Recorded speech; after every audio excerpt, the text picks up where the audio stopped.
Welcome to the show. Today's episode is proudly sponsored by Grow Generation, where the pros go to grow. More on them in a bit. Computer. Oh my god. I have no idea what's going on. Kitchen fire? You've never seen this meme? I'll be honest. No. There's a little dog usually drinking a coffee right there, and he's like, his eyeballs are about to pop out, and he's like, everything's fine. Yeah, I know the dog. I don't think I've ever seen the fuller image that goes with it, but yeah. No, everything's not fine. It's not fine. What gave you the idea that things are fine, Manny? I mean, like, did you not see the news yesterday? Sony making Sony moves again? That's what news is usually. Oh yeah, I mean, what do you expect? I don't even know why you're surprised anymore. I honestly don't know either, man. Let's talk about Kraven. This is a movie that's been rumored for a long time to be coming out from Sony. Yet another one of their brilliant ideas to use a villain as a lead without Spidey. Or who knows? Spider-Man might be involved by the time this one comes out, allegedly in 2023. But dear God, they just I don't know what to say, man. Like, as of right now, we have to assume that it's Spider-Man-less or Spider-Man limited, and I don't get Kraven without Spidey. The hell, Manny, say something, bud. Well, I'll start by saying I don't know. Besides, I don't know Kraven enough to really judge him as a character and casting choices, but I'm pretty sure that's not it. That's not what kind of what I picture in my mind. I picture a more, a bigger guy. Yeah. Not saying. Sorry, I was gonna. He can't. Go ahead, Manny. I'm not saying he can't get bigger or anything. It's just. Yeah. It's just weird because we've seen him already as Quicksilver, and it's just a really strange choice.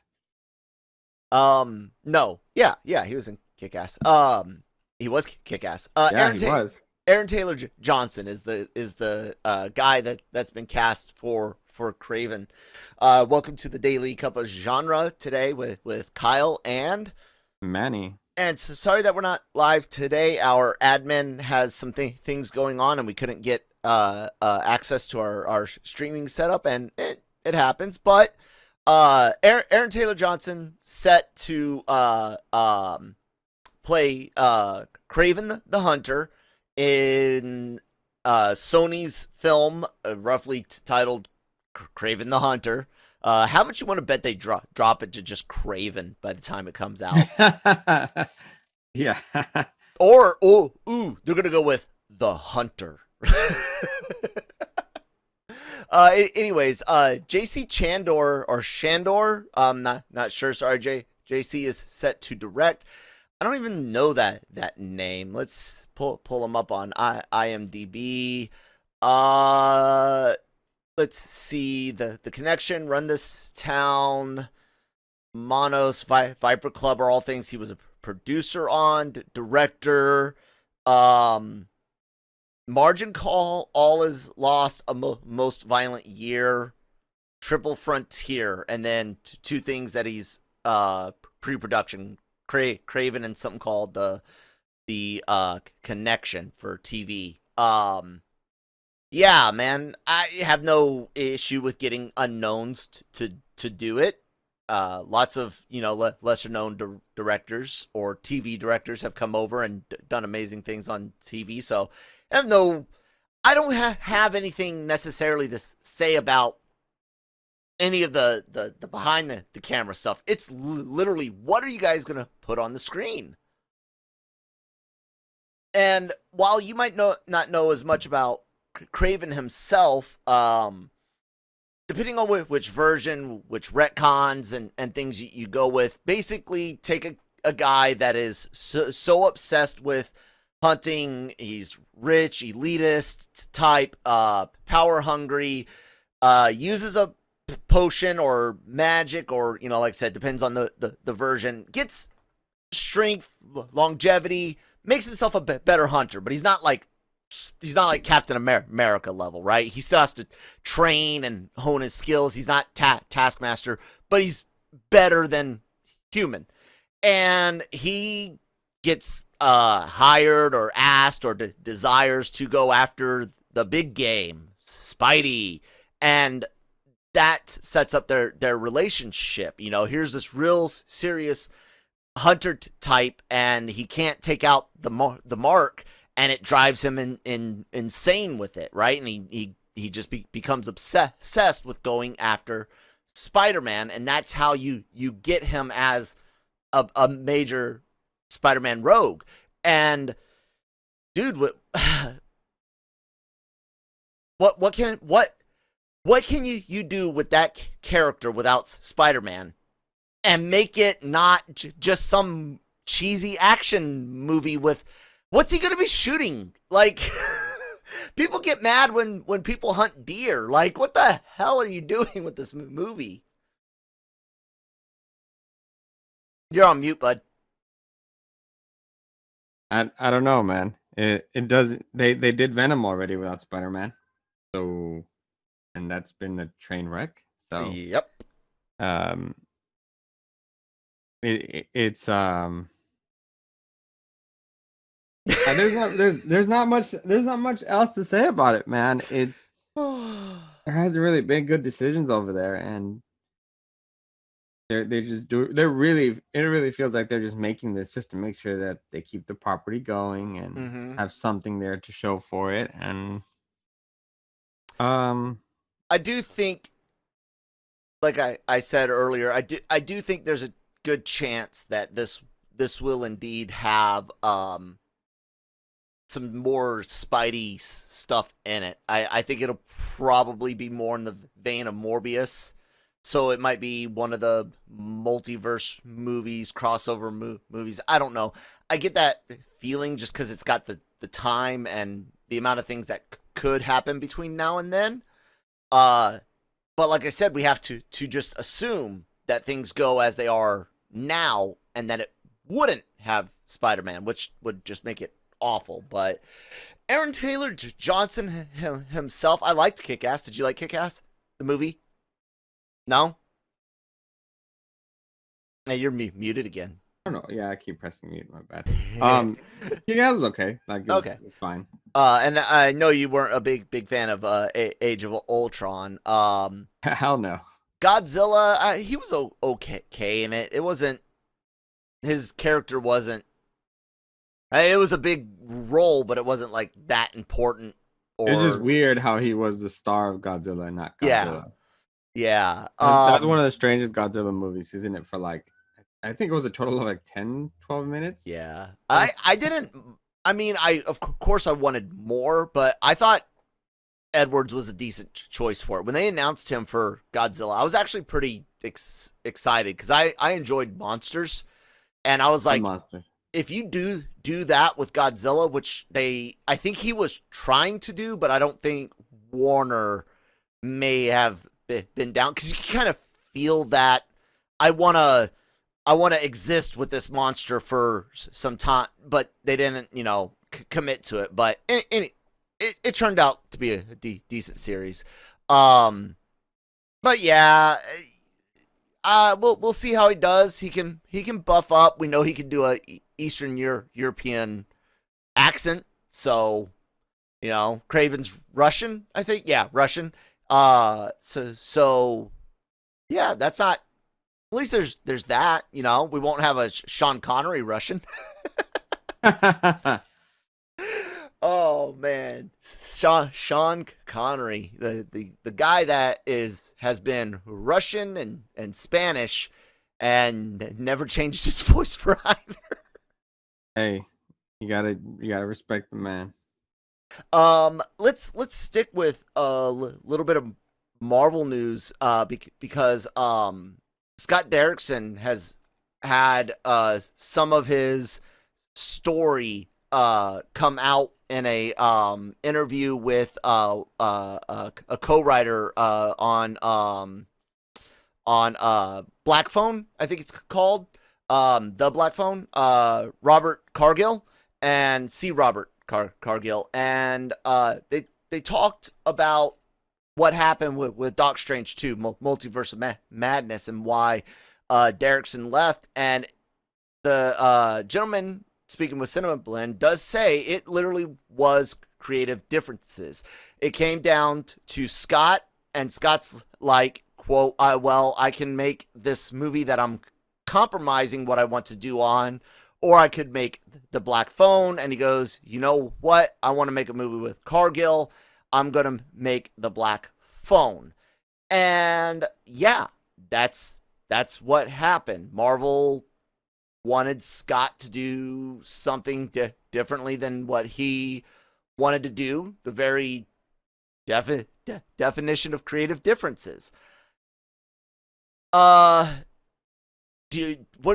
your take on that? Because the theory was that Scott wanted to go extra scary, and Marvel didn't want that, and then they bring in the guy known for Evil Dead. What do you think the actual creative differences were? I'm guessing it might actually have to do with like character handoffs and setups more than scares. What do you think? I'm not sure, but it has to be an array of things, because they won't just drop somebody over one or two differences. That there has to be a variety of things. And I honestly, I know that sometimes when we look at projects when they're being developed and they have a director already and they drop out, kind of get annoyed, because we feel that it means that it might be taken in a different direction, or we may not even get the project anymore, or we were excited about seeing that certain person on a certain film. Mm-hmm.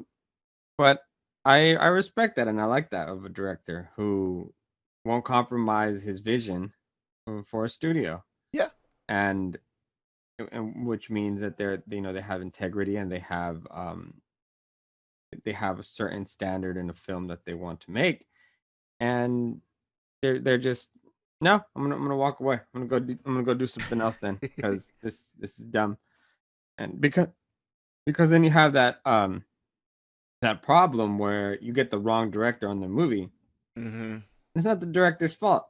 Uh, a good example, and I don't know if it's a good example or not, but because it was done afterwards. So, like David Ayer with Suicide Squad, Oh where they yeah. butchered his movie. Actually, that's a bad example, because they did that to him afterwards. His cut still exists apparently.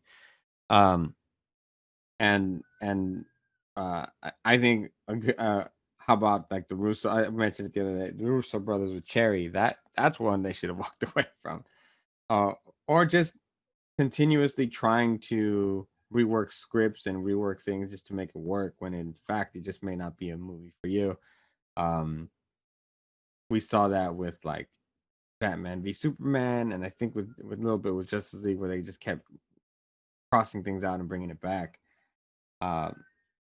With Terrio, and a few other people, it's just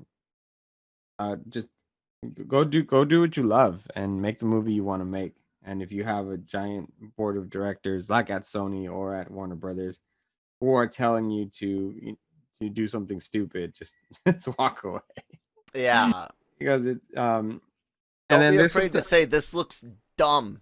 People over yeah, at Sonic the Hedgehog. yeah, hell, just yeah. There's a lot of people. I don't know. I honestly don't know what's going on with the film industry, with the fact that all these blockbusters are just remakes or sequels or prequels. Yeah. The amount of originality super lacking right now. Kind of depressing. You know, speaking of that let's let's actually start this topic, because Amazon, we mentioned last week or 2 weeks ago about Amazon's attempt to purchase MGM, and that there would still be a little bit of time to get the legal stuff through, but it looks like it's going to go through for about $8.45 billion. That's not a lot when you consider how old MGM is, the name MGM, and where it's at, what it's synonymous for. I mean, the Lion's Head intro is iconic. It's an American icon. Everyone knows that, like, meme, where it comes from. They can name movies they see it on. When you look at like Fox selling for 100 billion, when you look at just a comic book company in Marvel's selling for, what was it, 4 at that time? Lucasfilm was 6, I think.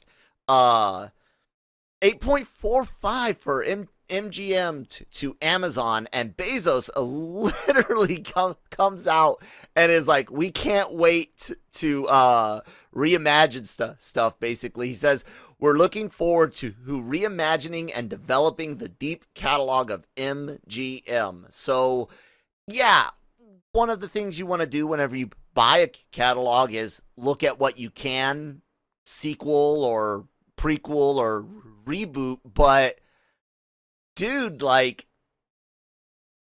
what are you gonna reboot or reimagine with MGM? Reimagine Wizard of Oz. They've tried that, didn't do well.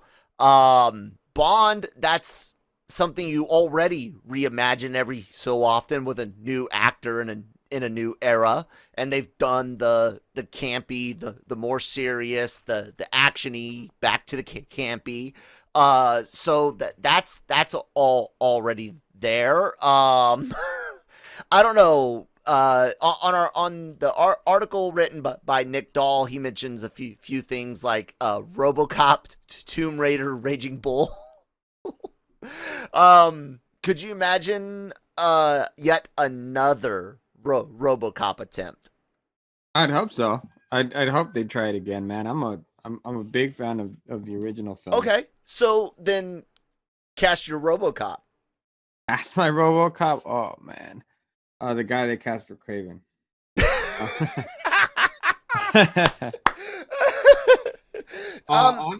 Honestly, I wouldn't even mind if it's somebody who's up and coming who doesn't necessarily need I don't need a star for RoboCop, because we're gonna put him in a suit anyway. Yeah. I always find it funny, like, they cast Pedro Pascal from The Mandalorian. Mm-hmm. They used him for like one episode, if you really think about it. Like, I don't care if he's actually under the hood. It's like, you guys could have saved a lot of money. And just yeah, but he does have a really, really good voice. It's very, I don't know. I pick up on two things with actors a lot, and it's their voice and the way they can use tone to convey context and things like that, and then facial acting. I always point to like Tom Hiddleston in Avengers, when he's taking dude's eye, and that weird, just creepy breath of like pure excitement and joy that he takes, and his eyes are elated with the fear that he's causing, and it's just brilliant acting. And Pascal, he's able to do that too. His scene with the Grogu puppet at the end of season 2 was phenomenal. And again, like I said, his voice, yeah, even if we don't see him, I'm down with keeping him around. Nah, it's just a funny thought that I've always had. But like, I love Bond, so Pierce Brosnan's my favorite Bond, just because that's what I grew up with. Yeah. I love Daniel Craig though. I think he's been great, and they've always done in my opinion, done such a good job at casting Bond villains. For the last few, I think Christopher Waltz was fabulous, and same thing with what's the guy's name from No Country for Old Men? I know who you're talking about. I can't remember. His name right now, but I know exactly who you're talking about. He's one of my favorite actors, Javier Bardem. There it is. Just great work. So I enjoy that, and now you have Malik. What's his name? From Queen. Who's going to be the next Bond villain? Yep. Rami Malik, I believe. I think his name is. I apologize if I'm screwing up his Yes. name. He deserves so much more respect than what I'm giving him right now. But that looks so good, man. And the stupid pandemic keeps pushing the damn movie back. Give me my damn Bond movie. They did exactly what I thought they should do, which was when James is done, the license, that agent number just passes on. And like when they were talking a long time ago about, what should the next James Bond be, I was like, do you really have to be James Bond, or do you just move forward with 007? You know what I'm saying? So stop there, because I've had this argument a billion times. Okay. I'm not a fan of the series though, so that I'll throw that out there on why it doesn't bother me with that idea. Like, I've had, because there's always been that controversy that James Bond, the next James Bond, should be a woman. And the thing is, while I'm all for female characters, James Bond is who he is as a male character. And his name is James Bond. Yeah. And he's the 007. And you can have a female 00 or an agent, but that's not James Bond. Right. Exactly.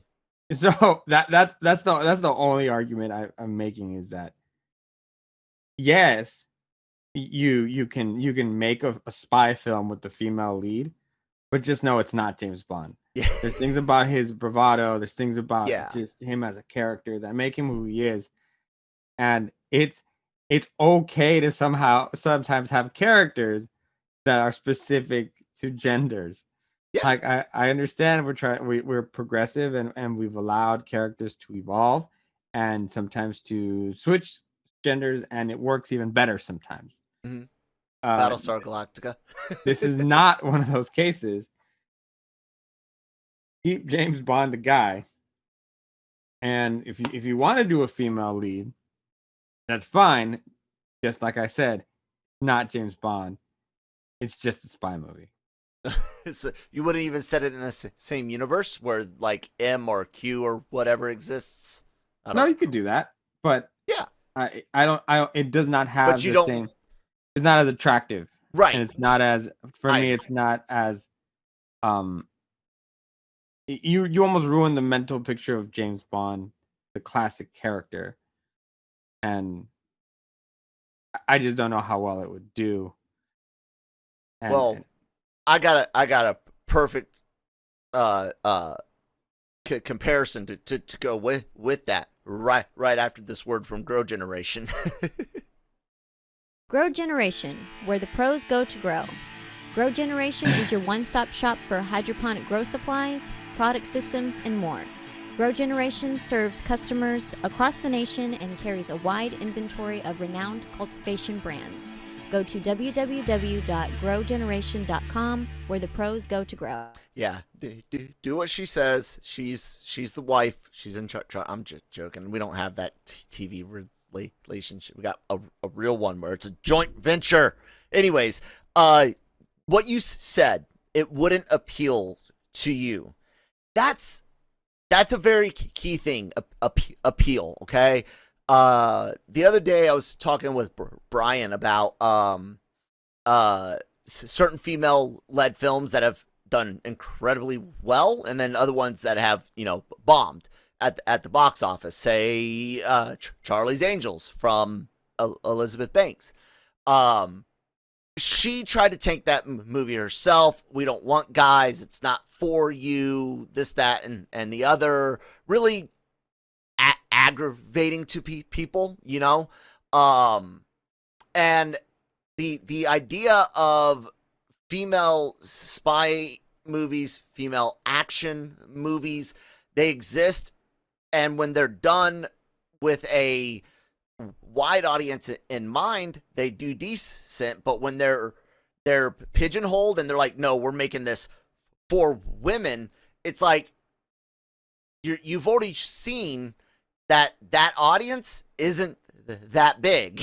Like, and you alienate quite a few people. Exactly. No one. I always bring this up. No one kept a single female, at least in the United States. In general, I know there's bad people out there, lock people up, but in general, no one prevented any female from seeing Ghostbusters 2016, from seeing Charlie's Angels 2019 or 20, whatever it was. No one kept them from. I know Ocean's 7 did Ocean's better 8, than expected, but it wasn't like, the other ones. And again, no one kept anyone from seeing those movies, but that Ocean's 7 was the exception to a degree. The marketing, I think, hurt it because they kind of marketed it more like they were, oh, this is for girls, but the way I understand it, the movie actually did have a decent wide appeal. I thought it was ridiculous. They complained that Matt Damon was in the trailer. It's like, dude, it takes place in the same world. Shush. Yeah. but that's the thing, man. If you make the 007 a certain way, it doesn't appeal to you, the 007 fan. Like I said, I'll watch them. They're okay. My favorite James Bond is Casino Royale, the joke one. I like that one. Yeah, the joke one. I still like that where one. Everyone's James Bond. I like that. That's my favorite. But no, Daniel Craig's Casino Royale was really good. Quantum, not so great. And then I saw Spectre, and that's it. So so with that in mind, man, what would, dude? There's no way Bezos doesn't make something you're not interested in. I almost think then, huh? Unless it's literally James Bond in the next film. But do you see that happening? I think Bezos keeps it, Bond. You do? Yeah, classic Bond, because he's gonna want to do his take on the character. He's gonna want his company doing a take on the character. He's such a fanboy sometimes of different things. He's the one who saved The Expanse. So when he likes something, he likes it, and it's just it's just weird because if you think of that number, yes, it's a lot of money. It's not a lot of Amazon money, right? No. So so what's exciting about it is I hope the quality of things from Amazon Prime gets better. That's true, because a lot of seasoned pros coming over now. Yeah, a lot of stuff that they've done is really mediocre, a little bit better. There's some gems there, but for the most part, nothing's that great. Nothing's going to have that kind of. They don't have like that Queen's Gambit following or Stranger Things or other than the boys. Besides the boys, and even that you only have a certain amount of audience. Yeah, it's because it's so ultra violent. It's a diehard audience, but yeah. So I hope that with MGM they're able to get a little bit better quality stuff, because like Jack Ryan was okay. I liked it fine, and then this last one that they did, I just thought with the caliber of actors and actresses, I expected more. The last Clancy thing they did. Yeah, with Michael B. Jordan. Michael B. Jordan. Yeah. I didn't watch that one yet because I heard from you guys here at LRM on our Slack. Just everyone pretty much was and I'm already one of those, like, I like spy movies. I like espionage. I loved Hunt for Red October. There's certain ones that speak to me and can get me to watch. And if you're not one of those that has an element, like I haven't seen all of the Clancy films, because some of them I start and I'm just like, or I see the trailer and I'm like, oh. So it would be interesting to see if they revisit some of those older, like a Hunt for the Red October.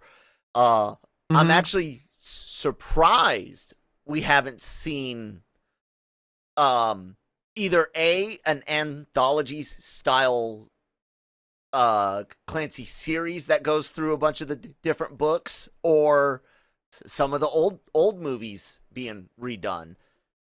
What do you think about that? What do you think about remaking Hunt for Red October? That's such an iconic movie, but I actually think it could be done. It can be, because you have a whole generation that has no idea what you're talking about right now. Yeah, that's true.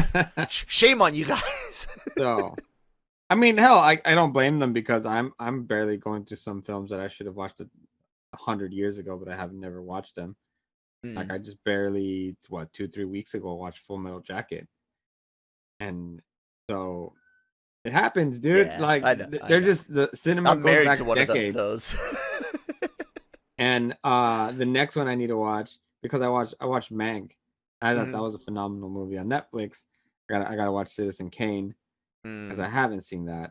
And then just little things here and there. But I mean, I'm so busy watching current stuff sometimes that it makes it difficult sometimes to go back and enjoy some classic cinema. But you always got to do that, because all these movies are a work of art, because of sometimes that they made progressions in filmmaking that you'll never see again of its time.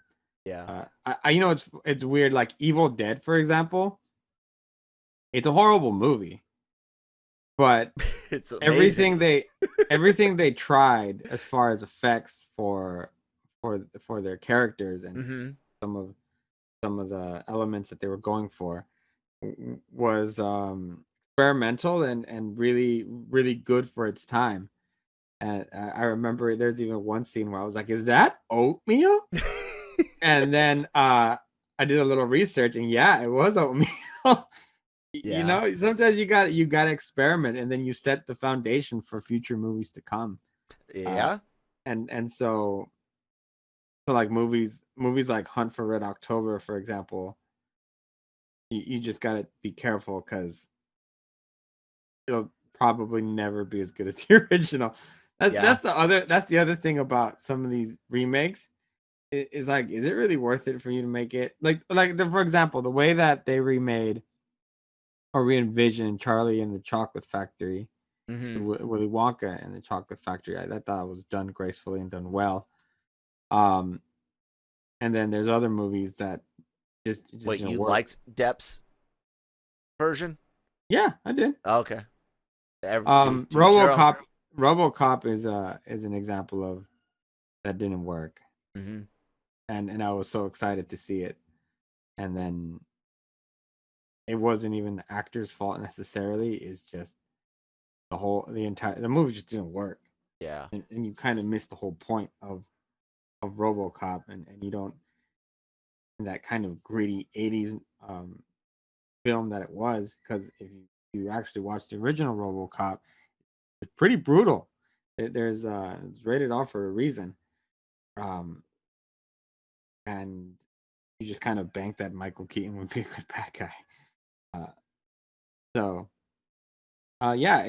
It's a slippery slope, man, when it comes to filmmaking, and I think that's why I enjoy independent films so much more now, because they're so sometimes original ideas or personal ideas that I feel like I connect to them more than, oh, this is just a remake of so and so, or here's an entire movie about Kraven because it's a Spider-Man property, so it's gonna do well, right? Yeah, we're gonna make money.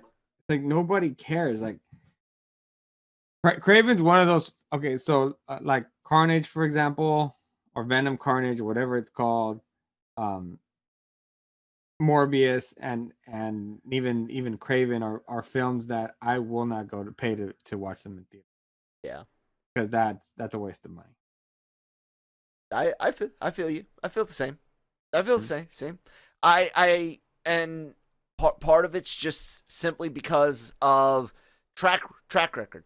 Like I don't have enough faith in Sony, and people can point to Far From Home and Homecoming all they want, and I'm going to point to one name on that screen, and that's Kevin Feige. So to the rest of you guys, Sony fan boys like that. I mean, like, yeah, that's why I'll pay I don't money trust to go them. see.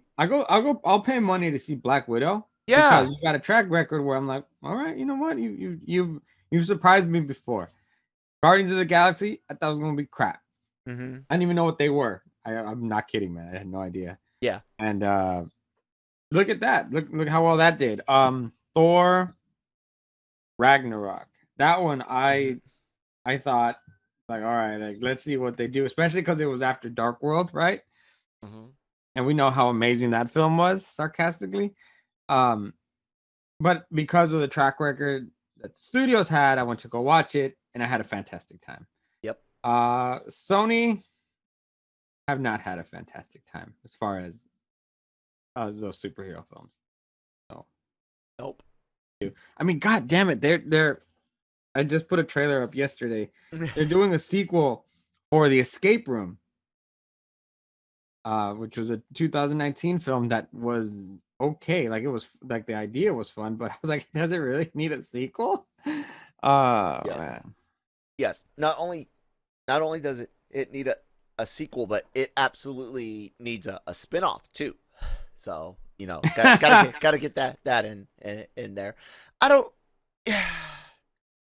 I get the idea of profits and profit margins and all of that. Hell, I'm the person whenever someone starts complaining about like how much profit a company made, I'll bring up their profit margin and show them that, yeah, sure, they made X amount of money, but they had to do X amount of sales because they only made 1.3 cents per dollar into the company, meaning, you know, over 98 cents went to overhead for every dollar that you spent at that place. But I don't necessarily understand the math some studios do, and I'll always bring up Teenage Mutant Ninja Turtles, Michael Bay. Exactly.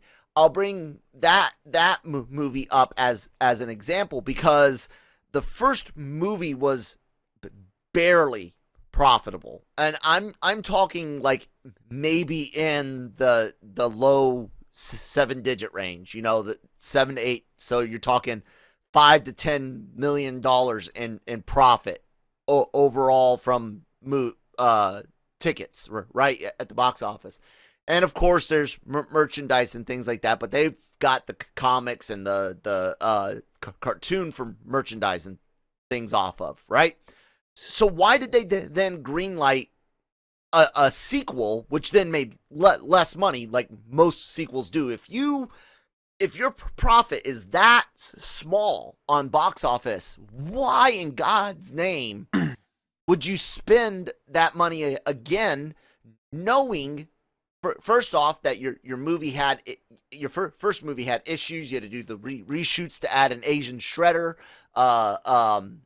because fucking Eric Sachs is gonna be whatever.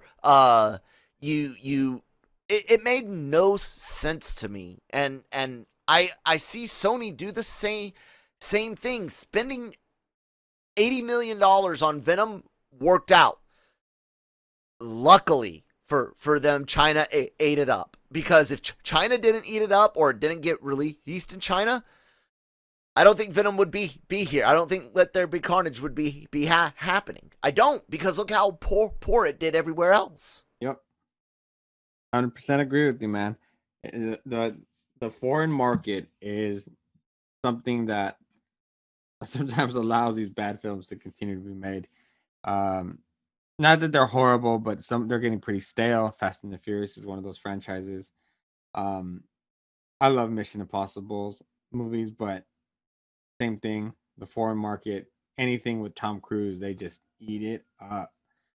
And then yeah, I think I said Transformers. Yeah, Transformers is another one. But also when it comes to like Transformers, Ninja Turtles, toy sales come first. So, but I guess that's what the cartoons are supposed to be for. Yeah. And it's just, it is what it is. It's like you and I continue to say, is you can talk all you want on the internet about how something sucks or how something doesn't suck, but at the end of the day, what makes the most noise is your wallet. Yeah. Yeah. And unfortunately, there's a large market out there that are opening their wallets, and it's really hard to fight against it. But trust us when we say that they value the American dollar still quite a bit. Like, they're not going to want to see it all go away at all. So yeah. Anyways, odd way to end Thursday, but what else are you gonna do? We're talking $1 billion studio purchases by a former online bookstore. I don't know how many people born in the 2000s understand what Amazon was when it started. It was a bookstore. That's it. They sold books online. Now they're gonna own one of the oldest studios left in America. You know, Warner's, Fox, which doesn't exist at all anymore, which I'm actually kind of upset about, that the name Fox doesn't exist. MGM, you know, that's just. It's a crazy world that a dude that sold books is now owns MGM. Oh, welcome to 2021. Yeah, they had the perfect business model as far as shipping and mixing in the streaming services, and just really good balance in the company as far as how they spend their money and where they spend it and all the things they acquire. So they just inch their way out more and more and more. Hell, dude, like when I go to Whole Foods, I scan in my phone. Mm-hmm. If there's any deals or anything, or for being a Prime member, I get certain deals. Yep. They just pay with it there. That's kind of, I'm like, man, like that's connected with it. And then if a package gets dropped off, my my Alexa app or my devices let me know. Yep. I can turn things on and off on my TV, and just I'm honestly all plugged in with Amazon, and it's kind of The Alexa scary, ecosystem. but, yeah. So it is what it is, man. It's funny. You go back to that former KGB spy that said, you know, America will destroy itself from within. You know, the complacency and all of that will come from within. And here we are, like you said, we all have these devices that, even though I cover up my cameras and try to keep microphones selected manually off, we all know that they can all be accessed remotely because it's all online. Hell, yeah. there was a report, you can Google it, highly toxic government abuse in my mind, but they were intercepting computers in the mail and installing a device that would use radio frequency into laptops and computer cases to allow them to then remote access the computer. So even if you weren't hardlined in to like internet, phone, or something like that, the government, law enforcement, spies, whatever, could think about foreign adversaries with that shit, man. So yeah, and you're over here worried about being checked by the vaccine. I was joking. Oh, you're saying other people. I got into a funny conversation with someone because they were military just like I was around the same time, and it's like, do you not think like if they were going to do stuff like that, we would have already had it done to us? Like, yeah, we would never know. Absolutely never know. The military have always been experimented on, and I'm not even talking just Tuskegee. You know, you could go back to even before that when chemical warfare was first coming about. They tested nerve agents, chlorine gas, and things on American soldiers first, and so yeah, we've all been injected with so much crap. The DNA thing, you know, some people are all like, I don't want to do 23 and me. If you're in the military, your DNA is already on file. It's required for identification purposes. If there's remains that can't be visually identified, you know, DNA can give people that piece back home. Yes, this is your relative. You know what I'm saying? And they can put them to rest. So I when it comes to conspiracy theory things, use some logic. Think about some things. But yeah, if you're worried about being tracked by a NFC or RFID in a vaccine like we do our dogs and cats, first off, you don't understand how those work and how limited of a range that they are. And number two, if you were military, you already have something in you. Dude, one of the first shots you get is this penicillin type shot. It's an antibiotic because you got all these people from all over the world coming to basic training, and it's thick like freaking syrup. It's horrible, and it goes right in your ass cheek, and it hurts. If they were going to put something, it'd go there. Because it needs a big needle, and it's this real thick white fluid. It can hide something easy. So yeah. Anyways, guys, social media stuff on the bottom for those that you can see it on YouTube. Hit that subscribe button, please. Hit the bell so you know when this show, other shows like Breaking Geek, Radio, Anime-Versal, Anime-Versal Midnight Run this week, because it looks like Dr. Stone is not coming out. So we're gonna get spicy with anime. And the Cantina, some Star Wars stuff happened again this week, ladies and gentlemen. So check out the Cantina on Friday. And then those of you guys that aren't on YouTube listening to us on your favorite podcast app, please also subscribe and follow us there. And I'm at that Kyle Malone on Twitter, at that one Kyle Malone on Instagram. Manny, tell us about where you're at and what you've got going on this week. I'm at where am I? At LRM _Emmanuel on Twitter, and then on Instagram, I'm at riddlemethis_510.